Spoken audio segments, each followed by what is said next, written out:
नमन। आप सभी बंधु भगिनियों को बहुत धन्यवाद कि एक शॉर्ट नोटिस में आप यहां आए हैं और इस गंभीर और महत्वपूर्ण विषय में इस प्रेस कॉन्फ्रेंस को अटेंड कर रहे हैं। बंधुगण, बलात्कार या रेप एक बहुत ही दुखद घटना होती है, बहुत अनफॉर्चुनेट होता है। जितनी भी इसकी निंदा की जाए, जितनी इसकी भर्त्सना की जाए, उतना वो कम है। दिल्ली में नांगल राय में जिस प्रकार से एक नन्ही सी बच्ची के साथ दुष्कर्म हुआ है, हम सब उसकी घोर निंदा करते हैं और कानून व्यवस्था पूरी तरह से इस पर सजग होकर काम कर रही है। 4 से अधिक लोग गिरफ्तार हो गए हैं। एससी कमीशन भी 2 अगस्त को पीड़िता के घर गई थी। जॉइंट सीपी पुलिस भी पीड़िता के घर गए थे।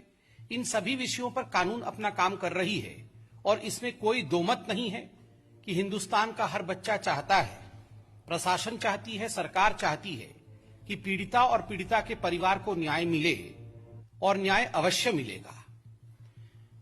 रेप और बलात्कार में यदि राजनीति करने की कोशिश की जाए तो मैं कहूंगा ये राजनीति का सबसे न्यून स्तर होता है, सबसे निम्न या सबसे निचला स्तर होता है। हां, इसमें सिंपैथी, इसमें आप खड़े रहें, आप विषय को आगे बढ़ाएं, इसमें कोई आपत्ति नहीं है। मगर एक सिलेक्टिविज्म के साथ, एक चयनात्मक रूप से किसी राज्य के रेप के विषय में चिंता प्रकट करना और किसी राज्य के रेप के विषय में चिंता प्रकट न करना, यह देखते हुए कि किस राज्य में किसकी सरकार है, यह भी अपने आप में एक जघन्य अपराध है। रेप होता है, चाहे वो दिल्ली में हो, चाहे वो राजस्थान में हो, चाहे वो छत्तीसगढ़ में हो, चाहे वो महाराष्ट्र में हो। यदि इसमें किसी प्रकार की पार्थक्यता की जाए कि यह राज्य तो कांग्रेस शासित राज्य है, तो यहां के बलात्कार के विषय में, यहां के दलित उत्पीड़न के विषय में और यहां जो दलित बच्चियां हैं राजस्थान में, छत्तीसगढ़ में, महाराष्ट्र में, उनके विषय में हम किसी प्रकार से चिंता नहीं करेंगे और केवल दिल्ली या अन्य राज्यों के विषय में चिंता करेंगे, तो मन में तकलीफ होती है और कुछ सवाल भी मन में जगता है और उन्हीं सवालों को लेकर आज हम आपके समक्ष हाजिर हुए हैं। बंधुगण, कल भी राहुल गांधी ने ट्वीट किया, a Dalit's daughter is India's daughter. इसमें कोई दो मत नहीं है। दलित की बेटी हिंदुस्तान की बेटी है, उसको न्याय मिलना चाहिए। किंतु दलित की बेटी राजस्थान की, क्या वो हिंदुस्तान की बेटी नहीं है? दलित की बेटी छत्तीसगढ़ की, क्या वो हिंदुस्तान की बेटी नहीं है? पंजाब की होशियारपुर की, टांडा गांव की दलित की बेटी जिसके साथ जघन्य अपराध होता है, क्या वो दलित की बेटी हिंदुस्तान की बेटी नहीं है? या हम हिंदुस्तान को भी सरकार और राजनीति के हिसाब से बांट करके दलितों की राजनीति को आगे बढ़ाएंगे? ये बहुत दुखद है। बंधुगण, मैं कुछ आंकड़े आपके सामने रखने वाला हूं, उसके बाद कुछ सवाल राहुल गांधी जी से भी करूंगा। राजस्थान पे आते हैं। कांग्रेस शासित राज्य है राजस्थान। एनसीआरबी के रिकॉर्ड के हिसाब से, जो डाटा एनसीआरबी देती है, उसके हिसाब से राजस्थान देश का पहला स्थान है, शीर्ष पर है जहां तक बलात्कार का संबंध है। पिछले 6 महीनों में बलात्कार के आंकड़ों में 30% वृद्धि हुई है राजस्थान में। साल 2020 में 13,750 केस दुष्कर्म अर्थात बलात्कार के राजस्थान में हुए। और तो और आपको जान के आश्चर्य और दुख होगा कि कोरोना काल में इस प्रदेश में, राजस्थान में 38% का इजाफा हुआ है रेप और बलात्कार की घटनाओं में। आप सब ने देखा भी होगा और न्यूज में दिखाया भी गया है कि किस प्रकार से कोरोना काल के समय एक पीड़िता, एक महिला अन्न मांगने गई थी, राशन मांगने गई थी और किस प्रकार से उस महिला के साथ दुष्कर्म किया गया, ये हम सब ने न्यूज चैनलों के माध्यम से देखा है। और मैं एक महत्वपूर्ण न्यूज आर्टिकल दिखाऊंगा आपको ये आर्टिकल देख के आपका दिल दहल जाएगा। ये आर्टिकल है राजस्थान में, ये आर्टिकल का जो शीर्षक मैं पढ़ रहा हूं, गहलोत सरकार ने विधानसभा में दिया जवाब। रेप के झूठे मुकदमे दर्ज कराती है शेड्यूल कास्ट महिलाएं, सामाजिक संगठनों ने जताया ऐतराज। गहलोत सरकार ने विधानसभा, पिछले समय जब विधानसभा का सत्र चल रहा था, उसमें जब बलात्कार के विषयों पर चर्चा की गई और जब भारतीय जनता पार्टी और अन्य पार्टियों ने वहां पर इस विषय को पटल पे रखा, तो यह सोचकर भी मन सिहर उठता है कि जो जवाब गहलोत सरकार का था कि जो शेड्यूल कास्ट महिलाएं, एससी महिलाएं, दलित महिलाएं होती हैं, वो झूठी केसेस दर्ज कराती हैं, इसलिए एनसीआरबी के रिकॉर्ड में संख्या में इजाफा हुआ है। और इसमें आपको जान के आश्चर्य होगा कि विधानसभा के पटल पर उन सारे एनजीओ और उन सभी दलित संगठनों पर भी उंगली उठाई गई थी जो दलित अधिकारों के लिए लड़ाई लड़ते हैं। नतीजा यह रहा कि राजस्थान के कई दलित संगठनों ने इस पर आवाज उठाया था। यह आर्टिकल आप देख सकते हैं, इसकी प्रामाणिकता मैं आपके सामने रखता हूं। ठीक उसी प्रकार अब राजस्थान के कुछ विषयों को मैं आपके सामने रखूंगा जो हमारे दिल को दहला देंगे और किस प्रकार दलितों के साथ वहां बलात्कार होता है, जिसको कांग्रेस पार्टी, प्रियंका गांधी और राहुल गांधी जिसको नजरअंदाज करते हैं, यह विषय मैं आपके सामने रखूंगा। 26 जनवरी 2021 नागौर रेप केस, दलित महिला के साथ दरिंदगी, प्राइवेट पार्ट में डाली बोतल, आरोपी गिरफ्त से बाहर। ये नवभारत में छपा था। मैंने डेट भी बताया 26 जनवरी 2021। एक दलित महिला के प्राइवेट पार्ट में किस प्रकार से बोतल डाल के उसके साथ जघन्य अपराध किया गया। क्या राहुल गांधी उनके घर गए? नहीं। क्या राहुल गांधी ने ट्वीट किया? नहीं। क्या राहुल गांधी ने एक बार भी उसके लिए दुख जताया? नहीं। अजमेर न्यूज 30 सितंबर 2020, पीहर जा रही दलित विवाहित महिला, गांव के युवक ने रास्ते में बंधक बनाकर किया दुष्कर्म। यह अजमेर के रामगंज थाना का विषय है। एक दलित महिला अपने पीहर जा रही थी, ससुराल जा रही थी, रास्ते में रोक करके दुष्कर्म किया गया। किसी ने इस पर ट्वीट करना जरूरी नहीं समझा, किसी ने इस पर बातचीत करना जरूरी नहीं समझा। तीसरा, हिंदुस्तान अखबार में छपा हुआ खबर 25 जुलाई 2021, हाल फिलहाल की बात है। राजस्थान के बाड़मेर में दलित बाप बेटे के हाथ पैर तोड़े, गालियां दी और फिर पेशाब भी पिलाया गया। बाप बेटे को, पिताजी और बेटे का नाम भी यहां लिखा गया है, रामचंद्र मेघवाल और रमेश बाड़मेर। इन दोनों के साथ जिस प्रकार से बर्ताव किया गया और पेशाब पिलाया गया, राहुल गांधी एक दिन भी जो दलित उत्पीड़न के खिलाफ आज आवाज बुलंद करने की बात कर रहे थे, एक दिन भी रामचंद्र जी के घर गए? नहीं। एक ट्वीट किया? नहीं। 16 मार्च 2021 राजस्थान, 15 साल की दलित बच्ची को बंधक बनाकर 9 दिनों तक 18 से अधिक लोगों ने किया गैंगरेप, शाहरुख समेत 20 गिरफ्तार। ये आप देख सकते हैं, ये राजस्थान की पत्रिका में छपी हुई है, ये वहां के समाचार पत्रों में और राष्ट्रीय न्यूज में छपा हुआ 16 मार्च 2021 का बहुत महत्वपूर्ण खबर है। और ये पूरा का पूरा वाकया 15 फरवरी 2021 को हुआ, लगातार कई दिनों तक होता रहा। 18 दरिंदे रेप करते रहे। ये किसका? 15 साल की एक दलित बच्ची का। कोटा से उस बच्ची को झालावाड़ लाया गया था और ये दरिंदगी उसके साथ हुई। मगर एक आवाज कांग्रेस के किसी नेता, ना प्रियंका वाड्रा ना राहुल गांधी, एक आवाज इस पर बुलंद नहीं किया गया। आज राहुल गांधी जी ने, हमें कोई आपत्ति नहीं है, देश है, लोकतांत्रिक देश है, बिल्कुल we should stand for justice, इसमें कोई दो मत नहीं। मगर सिलेक्टिविज्म, ये जो चयनात्मक राजनीति है और रेप जैसे जघन्य अपराध से राजनीति करने का प्रयास, ये उचित नहीं है। मैं आपको अभी राजस्थान का उदाहरण दे रहा था, पंजाब का उदाहरण सुन के आपका दिल दहल जाएगा। पंजाब में होशियारपुर में जिस प्रकार से एक 6 साल की दलित बच्ची के साथ, नाबालिग 6 साल की, 2 युवकों ने टांडा गांव में अक्टूबर के महीने में उसका रेप किया, जिस प्रकार से बलात्कार करने के बाद उसकी हत्या की गई।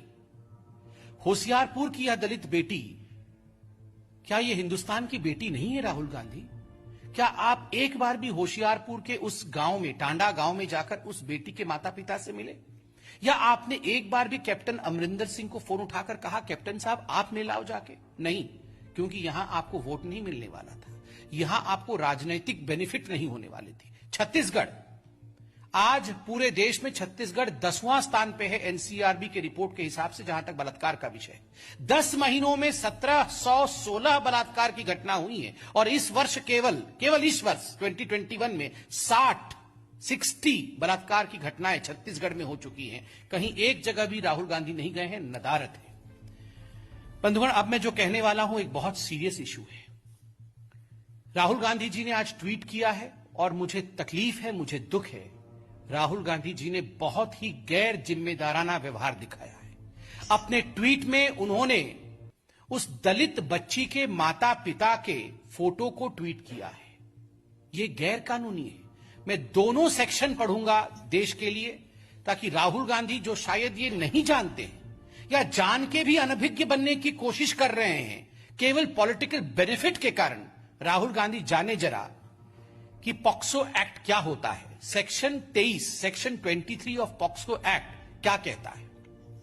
उसका दूसरा प्रावधान कहता है, no reports in any media shall disclose the identity of a child including his name, address, photograph, family details, school, neighborhood, or any other particulars which may lead to disclosure of the identity of a child.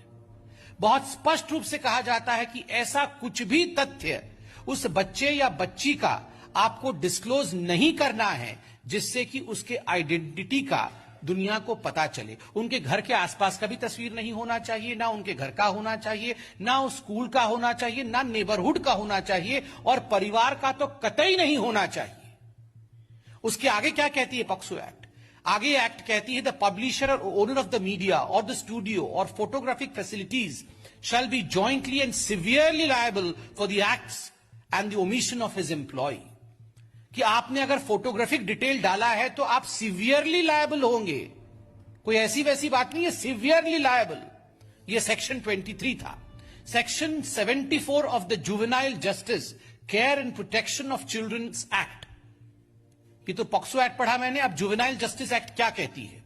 Section 74, title, prohibition on disclosure of identity of children. Description, no report in any newspaper, magazine, news sheet or audio visual media or any other form of communication regarding any inquiry or investigation or judicial procedure shall disclose the name, address or school or any other particular which may lead to identification of a child in conflict with law or a child in need of care and protection or a child victim or witness of a crime involved in such matter under any other law for the time being in force, nor shall the picture of any such child be published, provided that for reasons to be recorded in writing, the board or committee, as the case may be, holding the inquiry may permit such disclosure. इसमें आगे बहुत कुछ लिखा गया है और लिखा गया है कि पनिशमेंट कितनी होगी, लायबिलिटी क्या होगा।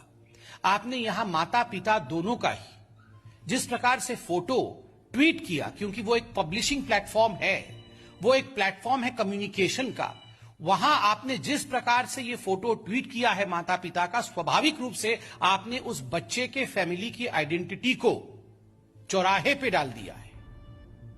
माता पिता दलित हैं, मैं बिल्कुल समझ सकता हूं, माता पिता को यह सब बताया नहीं गया होगा कि एक्ट में क्या लिखा है, सेक्शन 74, सेक्शन 23, बेचारे गरीब लोगों को आप यूज कर रहे हैं अपनी राजनीति के लिए।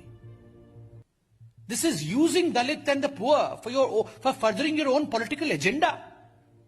माता पिता इन एक्ट्स के बारे में जानते नहीं जानते वो अलग विषय है, आप तो जानना चाहिए था Rahul Gandhi. You should have known these acts. You are a parliamentarian since many years.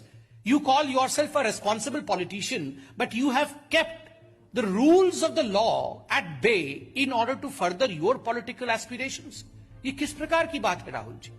और मैं आज इस मंच पर से भारतीय जनता पार्टी की तरफ से national commission for protection of child right NCPCR से ये निवेदन करूंगा कि तत्क्षणात जल्दी से जल्दी राहुल जी द्वारा जिस प्रकार से दोनों एक्ट्स का उल्लंघन किया गया है, सेक्शन 23 ऑफ पॉक्सो एक्ट और section 74 of the juvenile justice care and protection children act, इसका संज्ञान एनसीपीसीआर ले और राहुल गांधी को नोटिस इश्यू करे।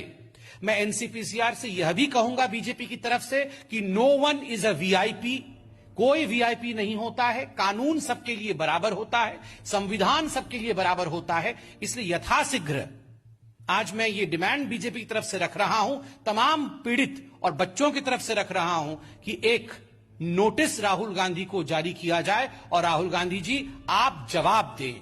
नोटिस आना नहीं आना ये तो एनसीपीसीआर का विषय है, मगर राहुल गांधी जी इस प्रेस कॉन्फ्रेंस के बाद आप एक प्रेस कॉन्फ्रेंस करके जवाब दे कि आपने ये गैर कानूनी काम क्यों किया है। Thank you so much. Any question is welcome from your side.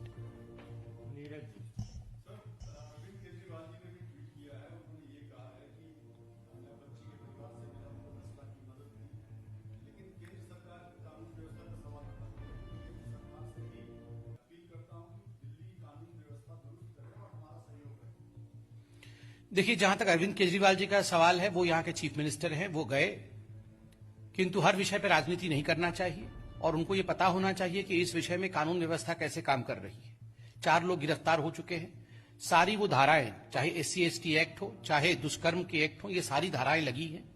और ज्वाइंट CP पुलिस भी वहां गए हैं, पहले गए हैं। 2 अगस्त को SC कमीशन गया है। सारे कमीशन, सारे कमिटीज, पुलिस इस पर तत्परता के साथ काम कर रही है। हम सिर्फ इतना ही निवेदन करेंगे, जघन्य अपराधों पर कभी भी राजनीति नहीं होनी चाहिए। इस पर एक होकर हम सबको स्वर उठाना चाहिए और जस्टिस दिलाना चाहिए। मगर ये सिलेक्टिविज्म, ये चयनात्मकता नहीं चलने वाली है। ये सिलेक्टिविज्म कभी नहीं होना चाहिए। रवि जी,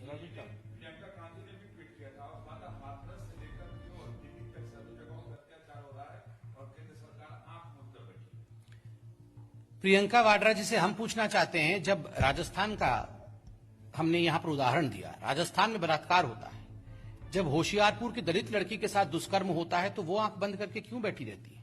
कितनी बार वो राजस्थान गई, कितनी बार वो होशियारपुर गई है? और जहां तक दिल्ली का सवाल है, कोई आंख बंद करके नहीं बैठ रहा है। मैंने अभी आपको बताया कि किन धाराओं के अंतर्गत केस चल रहा है और किस प्रकार जो लोग इसके लिए रिस्पॉन्सिबल थे वो गिरफ्तार हुए हैं। पुलिस त्वरितता के साथ अपना काम कर रही है। मगर ये सिलेक्टिविज्म जो गांधी परिवार दिखा रही है, ये उचित नहीं है। Ravi Times Now Navbharat.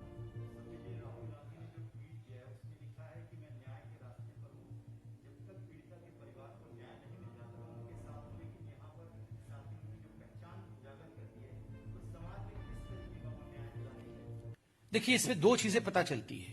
पहला विषय जो उजागर होता है वो स्पष्टतः राहुल गांधी जी न्याय प्रक्रिया और कानून के विषय में बहुत अल्प ज्ञान रखते हैं। किस प्रकार से एक जुवेनाइल को एक्सपोज नहीं करना है, ना तो उसका नाम लेना है, ना उसके परिवार वालों को सामने लाना है, ना उनकी तस्वीरों को पब्लिश करना है। ये तो साधारण ज्ञान है। इसके लिए बहुत किताब पढ़ने की आवश्यकता नहीं है। और राहुल गांधी जो इतने वर्षों से पार्लियामेंट में बैठे हैं, इतना साधारण ज्ञान, कॉमन सेंस जिसको अंग्रेजी में कहते हैं, वो राहुल गांधी जी के पास होना चाहिए, ये तो हम सोचते थे। मगर आइदर ये कॉमन सेंस की कमी है या राहुल गांधी जी ने जानबूझकर इस प्रकार कानून का उल्लंघन किया है। ये तो तभी पता चलेगा जब राहुल गांधी इस पर अपना सफाई रखेंगे और NCPCR उन पर कार्यवाही करेगी। हम ये डिमांड करते हैं। दूसरी बात है, राहुल गांधी जिस प्रकार से कांग्रेस शासित राज्यों पर कभी भी नजर नहीं डालते हैं, वहां न्याय की कोई डिमांड नहीं करते हैं। वहां अभी किस प्रकार से आज राजस्थान NCRB के डाटा के हिसाब से नंबर 1 स्टेट है रेप में। एक बार राहुल गांधी राजस्थान के उन रेप पीड़ितों के घर गए जो दलित थे, एक बार उनके खिलाफ आवाज उठाई, राजस्थान की सरकार के खिलाफ। एक बार वहां उन्होंने कहा I want to stand for justice. नहीं, जब राजस्थान में जघन्य अपराध होता है, then close your eyes, you open your eyes and you stand only when you feel you will have some political benefit out of it. This is something which is appalling.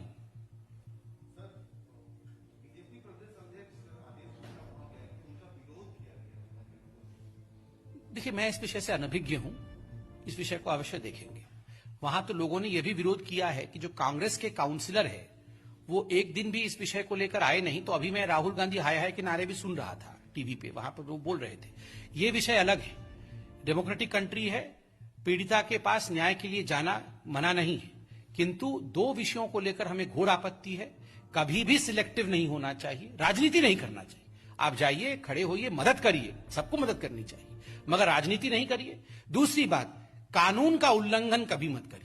आपने पीड़िता के माता पिता के फोटो को जारी करके जघन्य अपराध किया है, इस पे माफी मांगिए। और एक डिमांड करता हूं, तुरंत, अभी प्रेस कॉन्फ्रेंस राहुल गांधी देख रहे हैं, तुरंत इस ट्वीट को डिलीट करिए। पहले तो ट्वीट को डिलीट करके अपनी संवेदना को दिखाइए। Show your sensitivity by deleting the tweet at least. ये तो अभी प्रेस कॉन्फ्रेंस लाइव भी वो देख रहे होंगे टीवी पे, नहीं तो कम से कम जिस मोड से, ट्विटर के मोड से उन्होंने ट्वीट किया है, वहां भी लाइव चल रहा होगा। तो कम से कम जो हमारी डिमांड है, पब्लिक की डिमांड है, प्लीज डिलीट योर ट्वीट। अपने ट्वीट को तो हटाइए।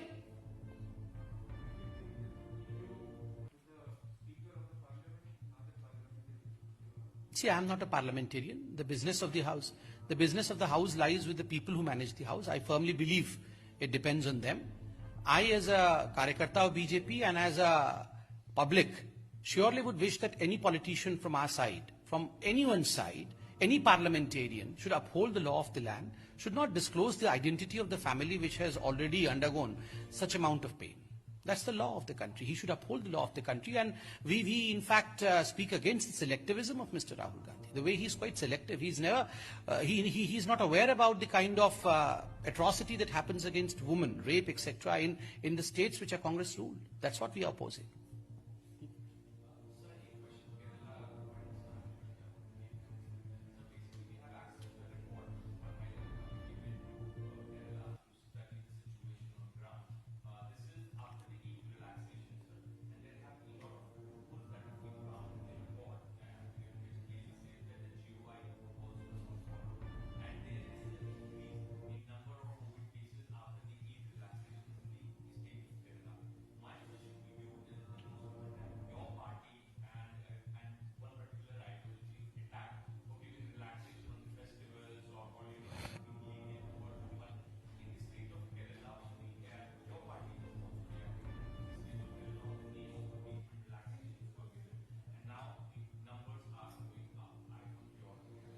See, as far as the report is concerned, we are not aware of the report, but you have the report, you say. But gathering the report from you, our reaction would be that we stand by what we had said in the press conference about a week ago. And if you would remember, we had said that the rise in the cases of COVID in Kerala, contributing to approximately 50% of India's cases, is primarily due to the politics of appeasement in Kerala, and especially because of the relaxations that were given to the COVID norms and the protocols during the Eid celebrations for 3 days. And astonishingly, this is what you say has appeared in the report. I think the country today has realized that this again is a case of selectivism. As in this case also we are talking about selectivism. While these so-called left seculars talk about Kanwar Yatra, which never happened though, the state of Uttarakhand and Uttar Pradesh followed the rules there. They followed what the Supreme Court had advised them. But ironically in Kerala, despite the Supreme Court's reprimand, what the Supreme Court had said was not followed. They chose appeasement over Supreme Court's advice. And the result is in front of us. We are suffering today. Thank you.